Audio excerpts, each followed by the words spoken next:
Sebelum kita masuk ke cerita, bagi Mas E dan juga Mbak E yang belum subscribe, silakan klik subscribe sekarang juga. Dan bagi yang sudah subscribe, semoga kalian di sana sehat-sehat selalu agar bisa mendengarkan cerita terbaru dari Mang Ripan. Dan tidak usah lama-lama, ini dia ceritanya. Selamat mendengarkan.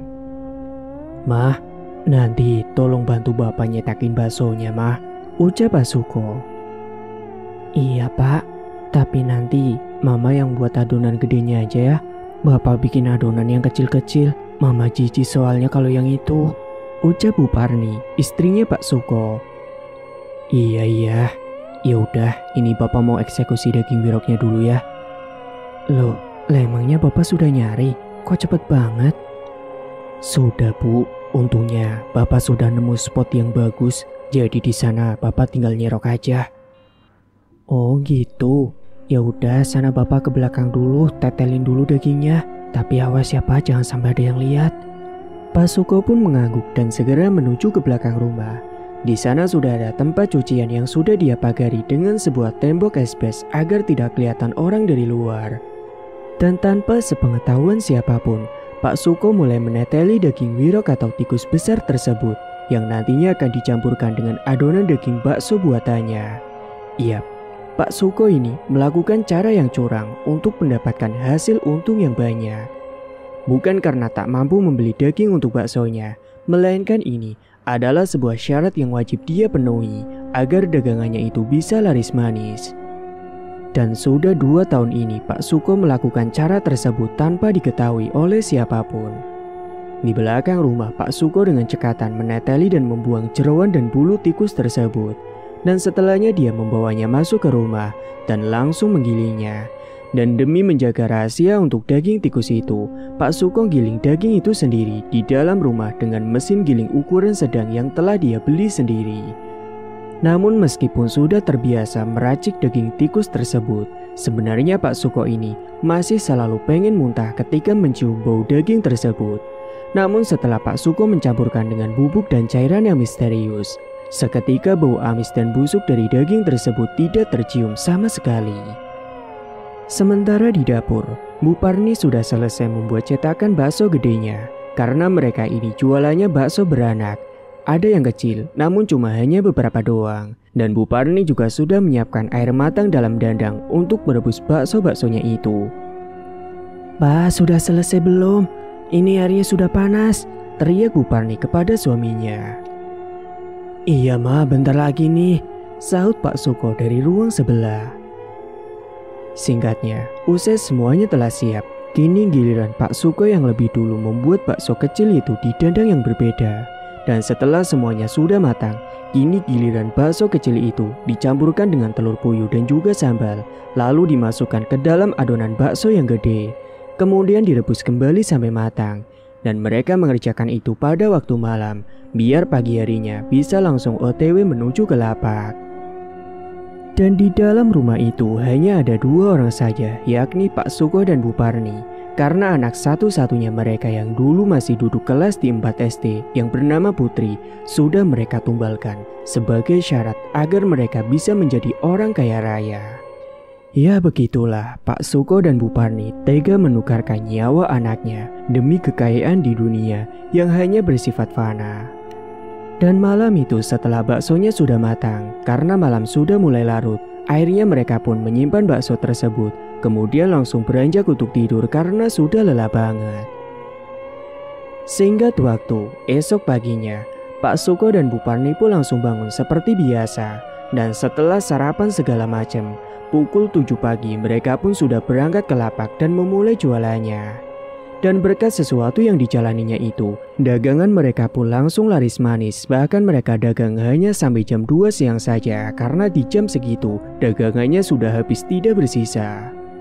Kemudian biasanya sepulang dari dagang, Pak Suko langsung mulai mencari tikus-tikus selokan untuk bahan baksonya buat besok. Sementara Bu Parni menunggu di rumah.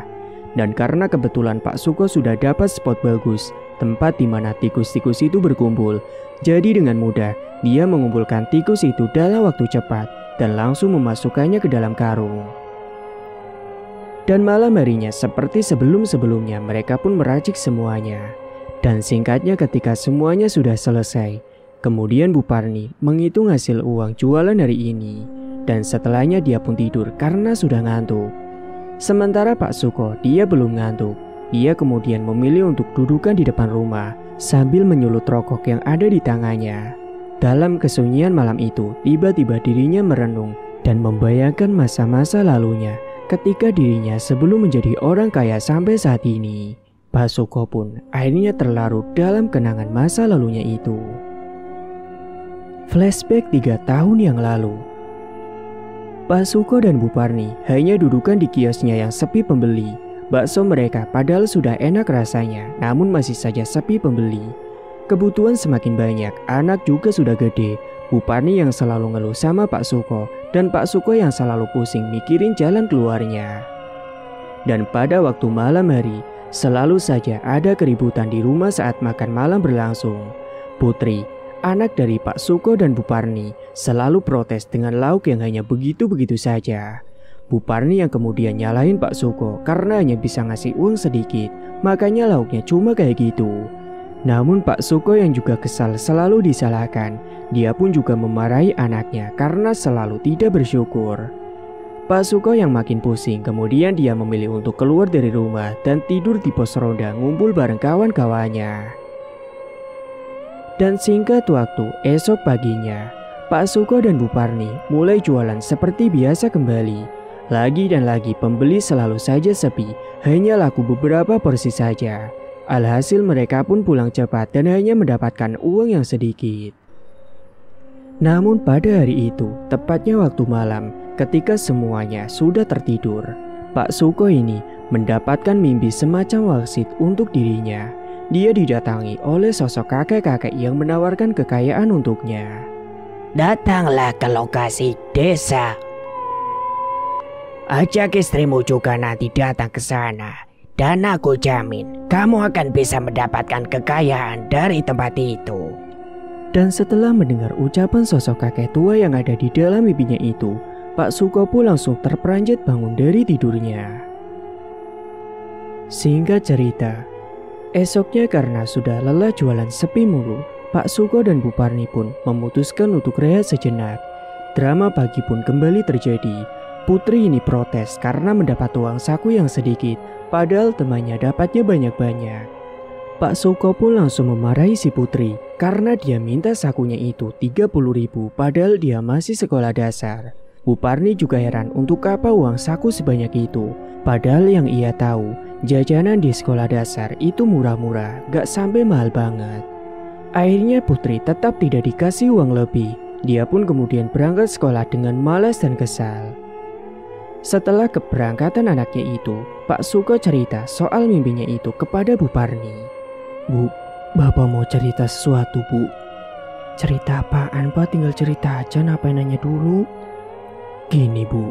Tadi malam, Bapak dapatin mimpi semacam wangsit gitu, Bu. Wangsit? Mimpi? Maksudnya apa, Pak? Gini, Bu. Bapak didatangin seorang kakek-kakek. Dan kata si kakek-kakek itu, kita disuruh datang ke rumah yang telah disebutkannya. Katanya, kita bisa mendapatkan kekayaan di sana. Ah, yang bener Pak, masa Bapak langsung percaya sama mimpi gituan sih? Tapi ya Bu, aku yakin kali ini mimpinya itu bener-bener semacam petunjuk buat kita. Lah terus, Bapak jadi mau ke sana? Ya bukan cuma Bapak doang Bu, sama Ibu juga. Kita coba aja dulu ke sana, Bu. Siapa tahu apa yang dikatakan kakek-kakek itu benar. Dan kalau kita jadi kaya kan, untungnya juga buat kita juga kan? Ya udah deh Pak, Ibu setuju.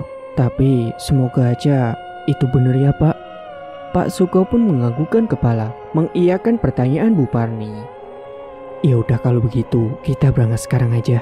Nanti putri kita titipkan sama tetangga dulu, sama nitip uang buat makan si dia.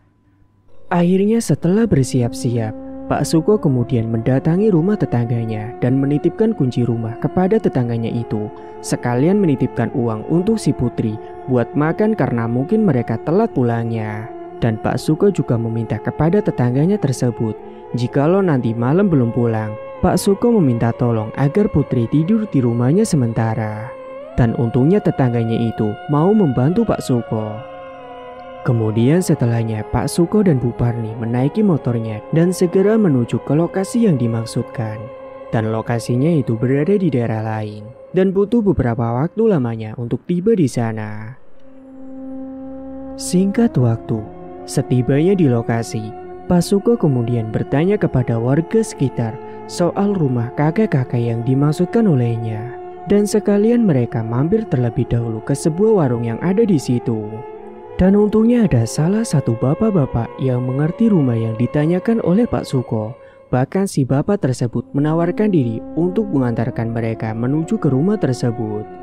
Akhirnya setelah selesai urusan di warung tersebut, akhirnya mereka berdua dituntun oleh bapak-bapak itu menuju ke rumah si kakek-kakek yang dimaksud oleh Pak Suko. Dan setibanya di rumah si kakek yang dimaksud, bapak-bapak yang mengantarkan itu pun langsung pamit untuk pergi ke tempat lain. Tak lupa Pak Suko pun mengucapkan terima kasih kepada si bapak itu.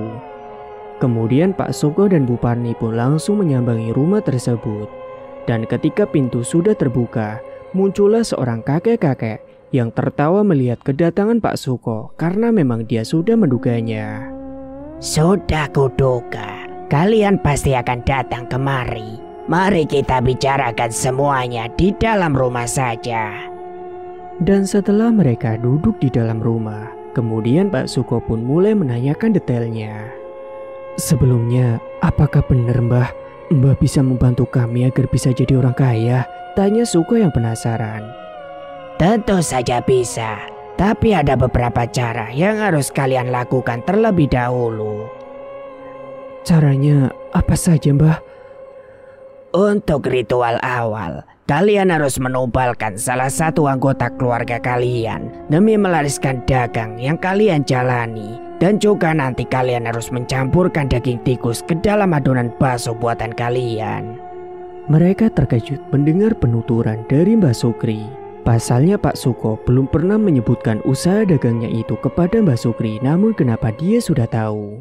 Kemudian setelahnya Mbah Sukri juga menuturkan kalau misalkan Pak Sukro berminat, nanti dia akan diberikan sebuah bubuk dan minyak misterius untuk mereka, yang dimana bubuk-bubuk itu digunakan untuk menghilangkan bau daging tikus yang tercampur dengan daging sapi yang akan dibuat bakso.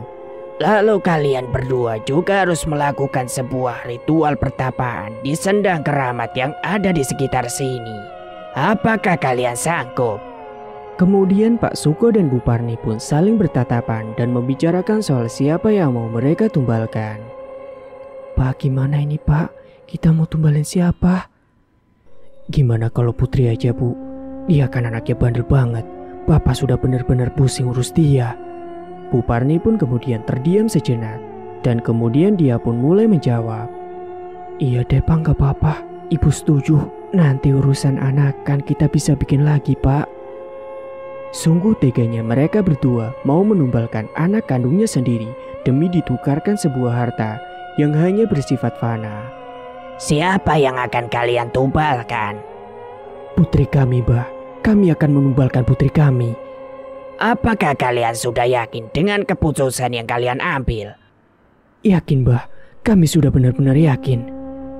Kalau begitu, mari ikut denganku. Kita akan langsung lakukan ritualnya sekarang juga. Kemudian mereka semua pun langsung masuk bersama ke dalam sebuah ruangan ritual. Mbah Sukri pun kemudian mulai merapalkan mantranya. Setelahnya Mbah Sukri mengambil sebuah jimat berbentuk boneka pocongan kecil yang diasapkan di atas bakaran kemenyan. Pak Suko dan Bu Parni yang melihat proses ritual itu merasa ketakutan karena baru pertama kali mereka melihat hal seperti itu.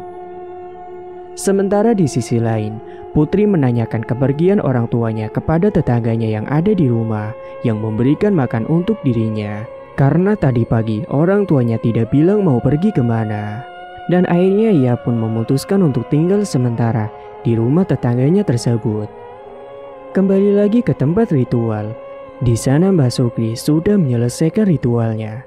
Dia kemudian memberikan sebuah bubuk halus berwarna putih kepada Pak Suko dan Bu Parni. Dan Pak Sukri pun memberikan beberapa wejangan kepada mereka. Nanti bawalah pulang bubuk ini. Dan jangan lupa setelah ini, carilah tikus dan olah dagingnya dicampur dengan adonan bakso yang akan kau jual. Dan bubuk putih ini kau taburkan sedikit pada adonan itu. Baik Mbah, saya mengerti.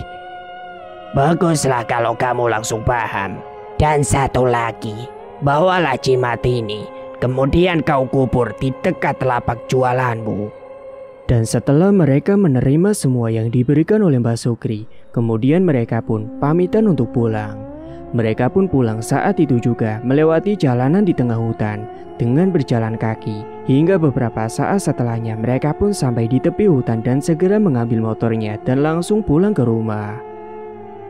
Singkat cerita, setelah hari itu, karena si putri ini sudah mau ditumbalkan, dia pun diberikan makan enak terus sebelum dia mati nantinya. Namun beberapa hari sebelum dirinya itu ditumbalkan, si putri selalu mendapatkan beberapa gangguan yang membuatnya ketakutan dan juga sering mimpi buruk. Tepatnya pada suatu malam, putri yang kala itu sudah tertidur.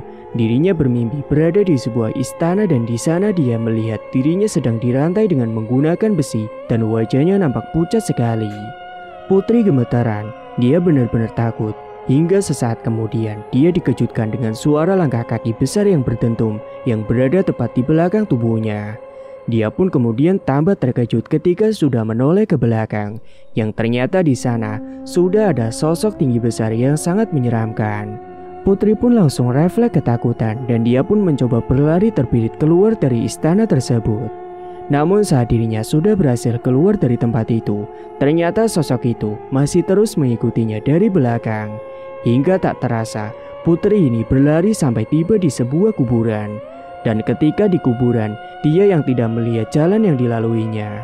Dia pun kemudian tersungkur ke tanah usai tersandung oleh gundukan yang tidak nampak pada matanya. Dan ketika dia mendongakkan kepalanya dan menatap sebuah nisan yang kini berada tepat di hadapannya, ia terkejut kala mengetahui nama yang tertulis di nisan tersebut adalah namanya sendiri. Sontak dia pun langsung menjerit dan berteriak ketakutan. Dan bersamaan itulah putri pun langsung terperanjat bangun dari mimpi buruknya itu.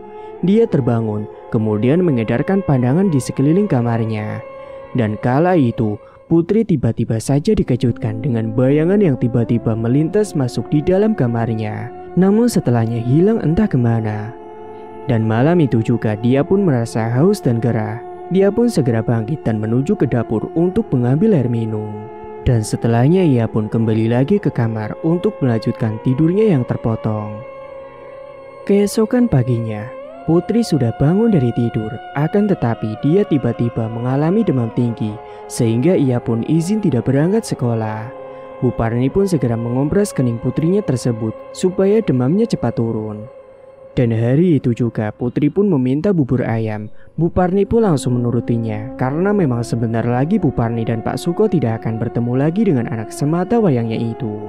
Dan kebetulan pagi itu ada seorang penjual bubur ayam yang lewat di depan rumah mereka.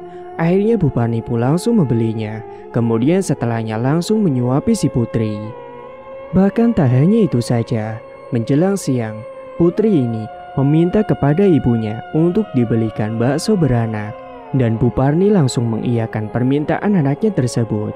Akhirnya Bu Parni dan Pak Suko pun langsung beranjak pergi menuju ke warung bakso beranak yang ada di dekat pasar. Sehingga putri ditinggal di rumah sendirian siang itu.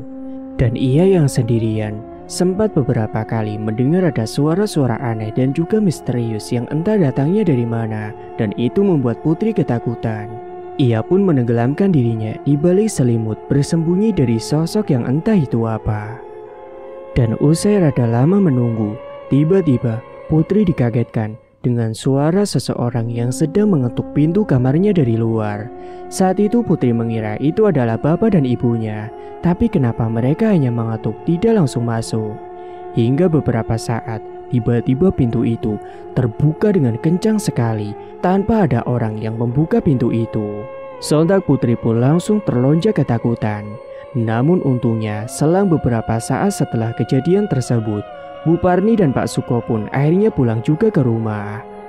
Kemudian setelahnya Bu Parni pun menyuapi putrinya tersebut. Putri juga menceritakan tentang apa yang baru saja dialami di rumah ketika dia sedang sendirian. Namun Bu Parni hanya menanggapi mungkin itu hanyalah halusinasi karena si Putri ini sedang sakit demam. Karena katanya orang demam itu seringkali berhalusinasi. Singkat waktu, pada malam harinya, Putri yang sedang berada di dalam kamar sendirian karena memang dia tidurnya sudah sendiri. Kala itu dia melihat ada sebuah asap hitam yang masuk ke dalam kamarnya. Sementara Pak Suko dan Bu Parni sudah terlelap dalam tidur malam itu. Kemudian ada sebuah asap yang masuk melalui celah ventilasi di kamarnya si Putri. Dan tiba-tiba asap hitam itu berubah menjadi sosok tinggi besar yang sangat mengerikan. Sontak Putri pun berteriak ketakutan. Namun saat itu orang tuanya tidak ada yang mendengar suara teriakan dari Putri. Putri pun hanya bisa terdiam kaku ketika melihat sosok yang kini tengah menatapnya dengan tajam. Hingga pada akhirnya Putri yang tidak kuat melihat sosok tersebut, dia pun ambruk pingsan.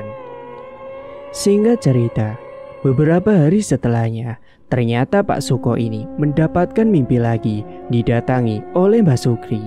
Dalam mimpinya itu, mereka berdua disuruh untuk datang lagi ke sana. Akhirnya esok harinya, ketika Putri juga belum sembuh dari sakitnya, Putri malah kemudian dititipkan di rumah tetangganya karena Bu Parni dan Pak Suko harus pergi lagi ke tempatnya Mbak Sukri. Hingga singkatnya, sesampainya mereka di rumahnya Mbak Sukri, mereka langsung dijelaskan bahwa ada satu ritual lagi yang harus mereka berdua jalani. Dan keduanya pun hanya manut saja dengan penuturan yang dituturkan oleh Mbak Sukri. Yakni mereka berdua disuruh untuk melakukan pertapaan kembali di sebuah sendang keramat yang ada di hutan. Dan singkatnya malam pun telah tiba. Setelah melakukan beberapa ritual sedikit di dalam ruangan ritual di rumahnya Mbak Sukri, kemudian setelahnya Mbak Sukri menyuruh Pak Suko dan Bu Parni untuk segera pergi ke sendang tersebut dengan menggunakan motor mereka. Dan perjalanan yang mereka harus tempuh untuk sampai ke sendang cukup lumayan jauh. Dan singkat cerita, sesampainya mereka di sendang tersebut, kemudian mereka pun mulai meletakkan beberapa sesajen yang sudah diberikan oleh Mbak Sukri tadi. Kemenyan pun kemudian dinyalakan dan mulai berhembus bercampur dengan angin yang berada di situ. Selanjutnya Pak Suko dan juga Bu Parni melakukan pertapaan di situ. Suasana begitu sepi, hanya ada penerangan dari senter yang dibawanya itu. Dan setelahnya mereka berdua pun mencoba untuk melakukan ritual itu dengan fokus sambil membaca mantra yang telah diberikan kepada mereka berdua. Namun tentu saja semuanya tidak berjalan mulus. Saat mereka sedang melakukan pertapaannya itu, Pak Suko dan Bu Parni selalu mendapati beberapa gangguan yang membuat mereka merasa takut. Bagaimana tidak, karena sendang itu berada di tempat yang sangat keramat dan sangat gelap sekali. Apalagi mereka melakukan sebuah penyimpangan. Jadi banyak gangguan yang datang menghampiri dan mengganggu mereka. Singkatnya setelah menunggu beberapa lama, tiba-tiba muncul sesuatu dari dalam sendang itu. Yang kemudian nampaklah sesosok tikus dengan ukuran yang gede sekali. Sosok itu kemudian menanyakan kepada mereka apa yang mereka harapkan setelah melakukan pertapaan ini. Pak Suko pun dengan perasaan takut, dia pun mencoba berkata bahwa dirinya itu ingin melakukan pengelarisan agar usahanya itu laris manis dan bisa menjadi orang yang kaya raya dalam waktu cepat. Akhirnya sosok tikus itu pun menyuruh Pak Suko dan juga Bu Parni untuk mengeruk pasir yang ada di dalam sendang itu. Nantinya pasir itu harus ditaburkan di depan warung mereka supaya banyak orang yang berdatangan ke warungnya tersebut. Dan kemudian setelahnya sosok itu berujar kepada Pak Suko dan Bu Parni untuk menjalani sebuah ritual di setiap hari-hari tertentu dan harus menumbalkan 2 ekor ayam hitam cemani untuk sesajen mereka. Bahkan sosok itu juga mengancam jikalau Pak Suko dan Bu Parni melewatkan ritual rutinannya tersebut, maka nyawa mereka akan terancam. Dan usai paham dengan penuturan dari sosok tikus besar tersebut, Bu Parni dan Pak Suko pun akhirnya segera pergi dari tempat itu. Dan singkatnya setibanya di rumah, mereka malah mendapatkan kabar yang mengejutkan. Ternyata putri yang kala itu sedang dititipkan di tangganya ternyata sudah meninggal dunia. Itu artinya si putri sudah menjadi tumbal pertama untuk Pak Suko dan Bu Parni. Akhirnya di hari itu juga jenazah putri pun segera dimakamkan di pemakaman setempat. Dan agar tidak dicurigai oleh warga, Pak Suko dan Bu Parni pun tetap pura-pura sedih di hadapan para petakziah yang datang ke rumahnya. Hari-hari pun kemudian berlalu. Pak Suko dan Bu Parni akhirnya mulai melakukan apa yang diperintahkan Mbak Sukri. Usai mencari tikus dan menggilingnya sendiri di rumah, awal-awal mereka hanya menggunakan blender penggiling biasa. Kemudian daging tikus itu pun dicampur dengan minyak dan bubuk yang diberikan oleh Mbak Sukri. Dan benar saja, bau sedapnya seketika menghilang. Dan akhirnya jadilah bakso yang mereka buat malam itu. Bahkan dengan variasi yang berbeda. Karena Bu Parni kemudian mengusulkan sebuah ide bahwa mereka akan mencoba jualan bakso beranak saja sesuai dengan kesukaan almarhum putrinya yang sudah ditumbalkan. Singkat waktu, benar saja, baru saja lapaknya dibuka, beberapa pelanggan pun langsung pada berdatangan dan memesan baksonya untuk makan di tempat. Dan anehnya bakso milik mereka yang terbuat dari bahan tikus itu tidak bau sama sekali. Dan bahkan beberapa pelanggan yang sudah mulai menyantap baksonya, mereka berujar kalau rasanya enak sekali, berbeda dengan rasa bakso-bakso yang ada di warung lain. Dan ketika waktu sudah menunjukkan pukul 2 siang, ternyata semua baksonya sudah ludes semua. Mereka pun senang sekali melihat dagangannya itu habis tak bersisa. Segera mereka pun langsung mengemas semua peralatan dan bersiap-siap untuk pulang ke rumah. Dan kemudian di hari-hari setelahnya, hampir selalu Pak Suko atau Bu Parni mencari keberadaan tikus-tikus got yang kemudian akan dicampurkan dengan bahan olahan baksonya. Mereka seringkali bergantian untuk mencari tikus-tikus itu.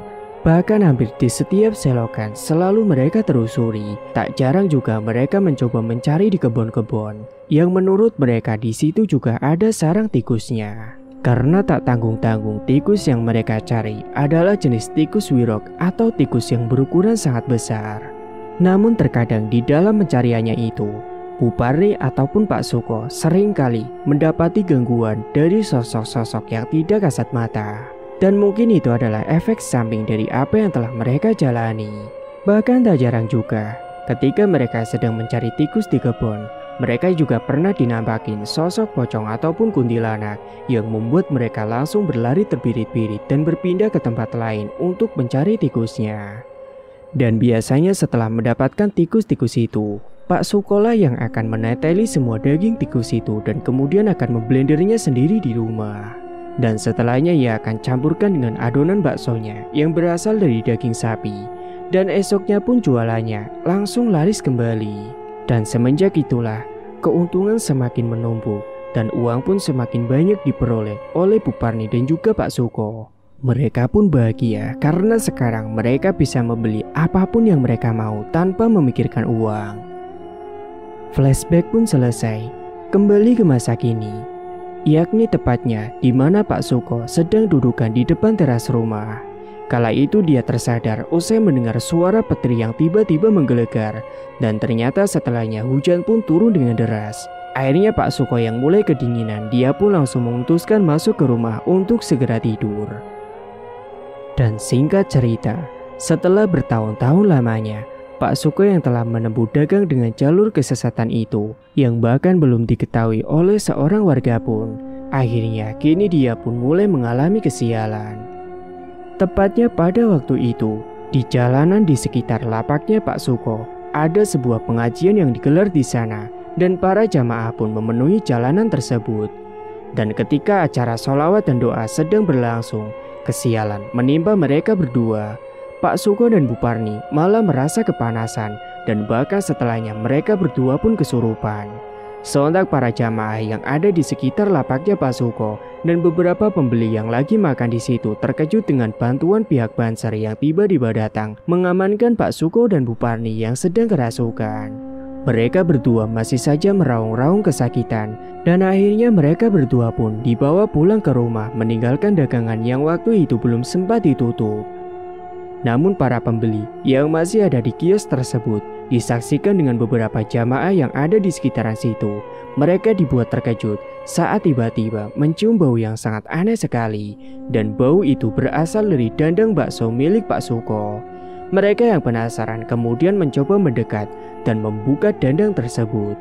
Sontak mereka terkejut ketika melihat isi dandang yang seharusnya adalah isinya bakso, kini malah berubah menjadi potongan-potongan seperti bangkai tikus di situ. Bahkan di dalam kuahnya tersebut ada seperti potongan kepala tikus yang masih tersisa di sana.